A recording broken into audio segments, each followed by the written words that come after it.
I'm gonna talk about how I set up my phone so it doesn't ruin my life. I know there are a lot of videos already on YouTube about this. There's also a video that says simplify your digital life for good, for sustainability, and for minimalist and intentional tech use. I'm an advocate of intentional living. I've actually been talking about slow living as well, and these are the thoughts that come to me because of slow living. So I'm able to reflect also. But unlike most of the videos that you see about these topics, like you'd see a lot of B-rolls of the cell phones and how they actually customize it. I'm just gonna talk to you as like we're in a coffee shop. Hi, I'm Job and I make videos about life. It's almost like I process myself, hear my own thoughts, my own emotions, my own well-being, because I also believe that while I do so, some of you might be able to somehow process your own thoughts and emotions and maybe your own well-being by just listening to someone do it.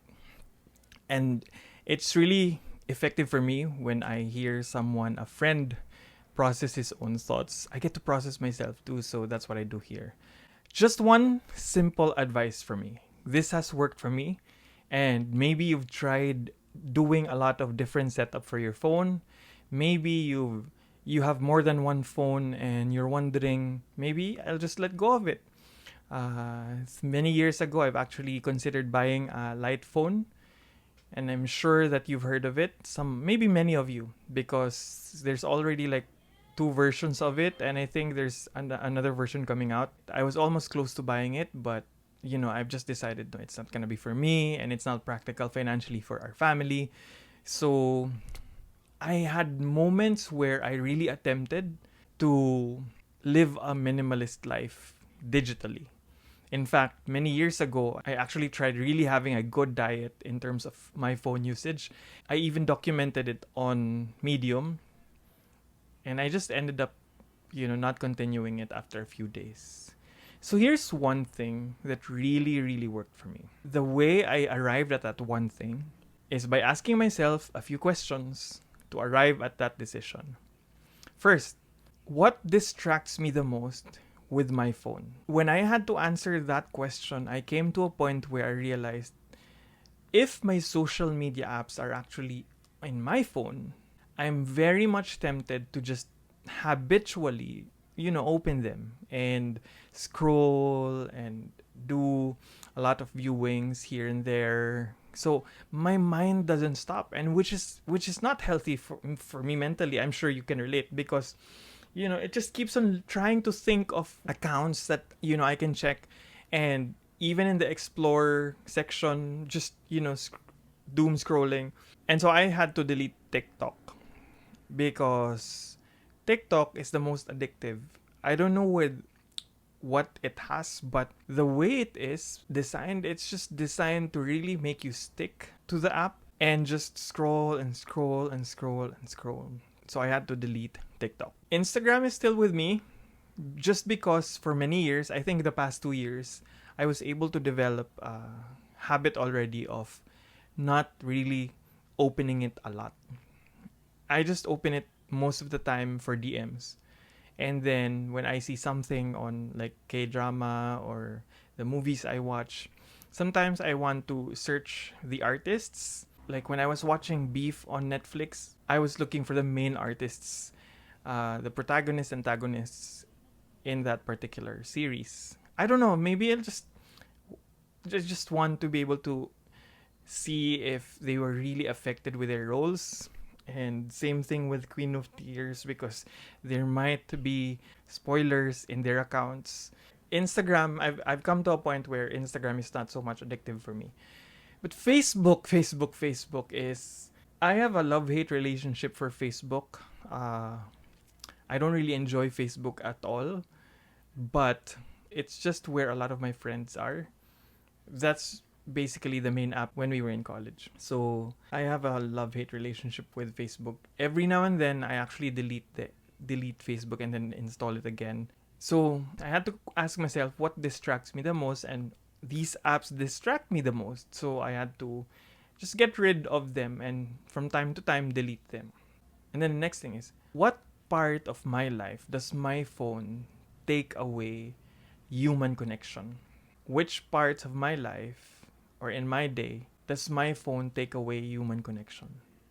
And when I answer that question, I realized that, phone times actually distract my being present when we're having dinner together, when we're eating at the table, at the dining table. So that's when I decided I'm not gonna use my phone when we're having dinner together as a family. But there's one part that my phone actually eats up my time from human connection, and that's when it's almost sleeping time.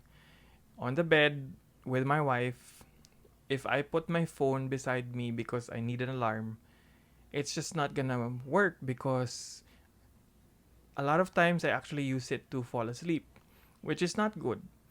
So, because of that question that I asked, I figured maybe it's gonna be hard to actually let go right away, but how can I convert this time, this particular time in the day, almost sleeping time, where I can still do something really meaningful and at the same time have space to connect to my wife? That's when I decided to actually use our extra phone, to actually make my extra phone the minimalist phone. I'm gonna show you how I set it up. This is how it looks like. The only apps are Notion, Kindle, and Everand. Kindle and Everand are actually reading apps, but Everand is a monthly membership, and most of the books that I like are actually there. So it's a really useful reading app. So I transformed this phone into a reading phone so that I can do something meaningful before sleep on the bed. And because it's reading, sometimes I actually get to a point of introspection, and while I'm beside my wife, I get to have deeper conversations with her from time to time whenever something hits me while I'm reading. So there, Everand app, Notion app, and Kindle app, and then there's journal shortcut here, and then the books that I read, basically the notes, and then there's also like a screen time monitor right here.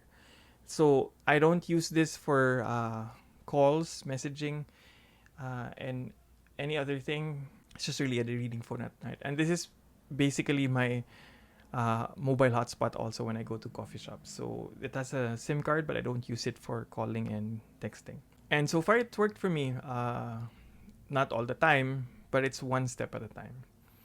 And that's really just what I wanted to say in this video.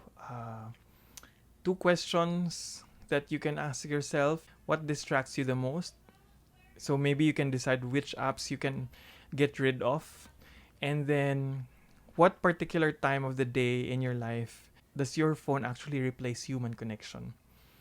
And those two questions might be able to help you process and, instead of actually doing something like radical, like, okay, I'm gonna get rid of all my phones and just buy a light phone, or I'm gonna get rid of all the apps and just, stay with one app. I'm not sure if it's gonna be sustainable. But one step at a time, one little decision at a time, we might make it more sustainable. And that's why I'm actually sharing this to all of us.